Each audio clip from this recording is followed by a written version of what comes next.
Now, their innovative ingredients and application techniques have made them viral hits on TikTok and Instagram, but now Korean beauty products are coming to a high street near you. Yeah, driven by Gen Z and millennials, Britain has experienced a Korean beauty boom. Here to tell us what it's all about and show us a few of the bestsellers, we have our beauty expert, Nadine Baggott, and K-beauty expert, Christine Hall. All the details of the products that we're about to be showing you can get by downloading the QR code that's on the screen right now. That will take you through to our app.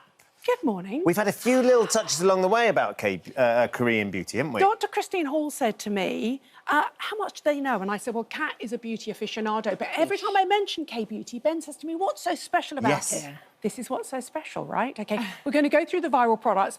Dr. Christine, I've known for a few years now, and we've been talking about K-beauty for a while. She's half Korean, half English, so she understands it implicitly. Tell them about your mum and dad, just quickly. So my mum's South Korean, my dad's English, so I feel really lucky. I've had a bit of the best of both worlds. Yeah. So brought up by mum telling me to wear SPF, don't go on sunbeds, make sure you wash your face before you go to bed. And then my dad's a very kind of, normal English gentleman, washes his face in the shower. Yeah, but practical. Exactly, get it done, get the job done. But more recently, he's actually now into his moisturising. Is he? Yeah. See, you can do it, you can do it. Yeah. So we're going to talk about the products that are most viral. I'm going to just chat about them and their prices. And then lovely Christine's going to tell you why they're so amazing. We're going to start with this one, which I think is really interesting, OK? This is the Medicube Collagen Night Wrapping Cream. And this is the one that you and I have spoken about before, that I think Pat McGrath has used that technology. Have a look at me applying it. This is like late last night. It's a thick sort of gel. Yeah. You apply it, you let it dry, and then you sleep in it. Now, can we just have a bit of an American Psycho moment here? Because you wake up in the morning and you peel it off. And what it does... Yes, I know. It occludes the skin and it hydrates the skin. I have to say, I've been sceptical. This has gone viral.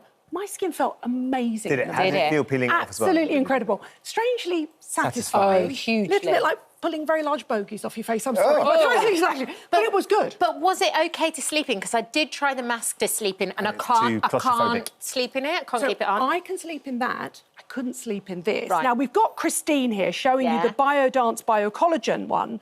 Now, this is much thicker and much heavier. Christine, what did you think? Could you sleep in it? So, no, to be honest, you can see I'm doing this in daytime. I've used it before. I have tried to sleep in it. To be honest, I ended up waking up at 4 a.m. and picking it off and throwing it across the room. Yeah. But you can see that when it comes off, it goes from a kind of white, jelly-like texture. It becomes harder and transparent, and then your skin is just glowing underneath. So if you can't sleep in it, how long is the preferred amount of time to keep it on? 4 hours. 4? Yeah. And then, are they any good at being in the fridge and then taking them out of the fridge? You will not need that in the fridge. Really? The first time I tried this was in the winter, and I lay in bed shivering because it's so drenched in product, which is essentially hyaluronic acid, which Korea excels at. They do the best hyaluronic acid in the world, that you're a little bit cold for a while. So it would have been nice back during the hot days. Yes. You'd have probably welcomed sleeping in bed. Yes. But Korean beauty isn't just masks. Right. Korean makeup is taking the world by storm. Right. This is the Yepida Cushion Foundation. It's an SPF 30. And the reason I've mentioned this is because, have a look. Can I? Yeah, absolutely. So there's the little heart-shaped sponge. Cute. You pad them on. Korean beauty is the epitome of cute. What's interesting is the criticism of Korean makeup is that it hasn't been inclusive. But look at this. 22 shades. Look at that, in that shade there. So they're really... And it's a great top-up SPF because it's got an SPF 30 in it as well. And I'm guessing you can apply this as thinly or as much as you want for coverage.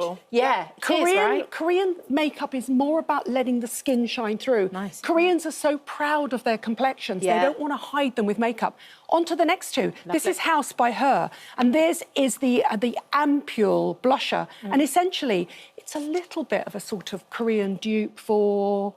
the Armani ones. There's the Armani, the YSL, the Rare Beauty. The same? Yeah, but this has just got the pump action in it. Oh, I see. And look, this is just, you put them on, you blend. I've put far too much on. But you see, you can still see my skin through that. Yeah. Because the Koreans are ultimately very proud of their skin. It's the opposite of overlaying your face with loads of foundation. In fact, I've spoken to Christine a number of times.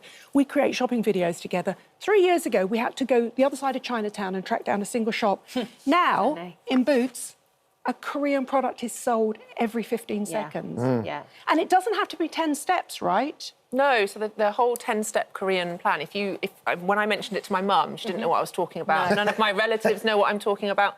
That was essentially a bit of a marketing ploy to get people to buy 10 things. You absolutely don't need to use 10 things. People don't use 10 things. People drop in. You can drop in as and when you want. I like how sheer it all is it's as well, beautiful. because I think that for summer. And I think it's more youthful. Yes. I think the more makeup you put on, the more ageing it is.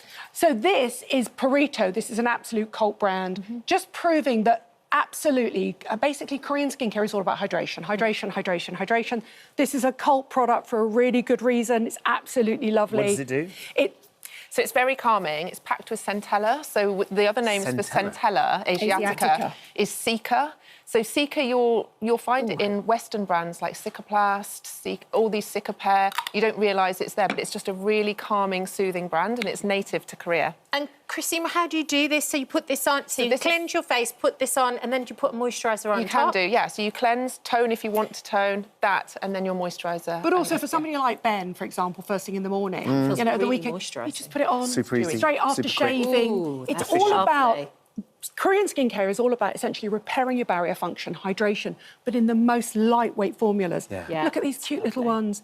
These are the Fui pudding pots. They've just gone into Boots. I know. Pudding pots. It's so cute, right? And they're basically cream blushers that turn to a powder and velvety on the skin. They're heavenly. Beautiful. Couple of absolutely cult products. I'm going to tell you about the first one. This is the Skin 1004. This is the Cult SPF.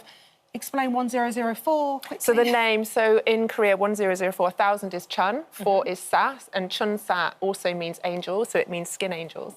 Love it. But it's also the lightest SPF in the world. And then Selena Gomez's favourite. You talk about this So one. this is Dr. Elthea's 345 cream. This went really viral on TikTok. It's had something like 18 million views. And Selena's makeup artist, Hung Van Gogh, incredible makeup artist, he mentioned that this is what he uses before doing her makeup, and it works as a great primer, but it's also perfect for people who've got sort of compromised skin barriers, but breakouts and things. So but it's a moisturiser, essentially, you use it. Right, OK. Salmon sperm. There she is. It originated in Korea. It's not actually salmon sperm. It's obviously the DNA. This is the cult product. Do you know, we turned up this morning, just to let you know, feel free to lift that up. That's Anua 100, the makeup artist here that did Christine's face this morning. Love it. Doesn't pill under the skin. It's that perfect lightweight hydrating serum. And then I'm going to finish on Tia, which is an absolute cult product. And this is what Korea are most famous for, essences and toners. But let's bust some myths about essences and toners. Go on, Christine. So they're all quite sort of similar. They're sort of variations of the same thing. I wouldn't say that you necessarily need both. OK. If you've got oily skin, you don't necessarily need to use one, but if you want to, these are really nice hydrating products, and they'll just add to your routine. You've just had 2 days of the hottest weather ever. Yes. This is when Korean skincare comes into its own, because it's all the hydration, all the reparative, all the soothing in the lightest textures under the sun. It's cult and it's viral for good reason, and look at her skin. Yeah, and the more you can actually living, look breathing after your glass skin, the less you need to put makeup on it. Which is anti-ageing in itself. Thank you. Thank you, Christine. Lovely to meet you. Dream team. Yeah, we love that. Thank you for visiting our This Morning YouTube channel. We upload new content every day. So go ahead and hit that subscribe button so you don't miss out. And we'll see you in the morning.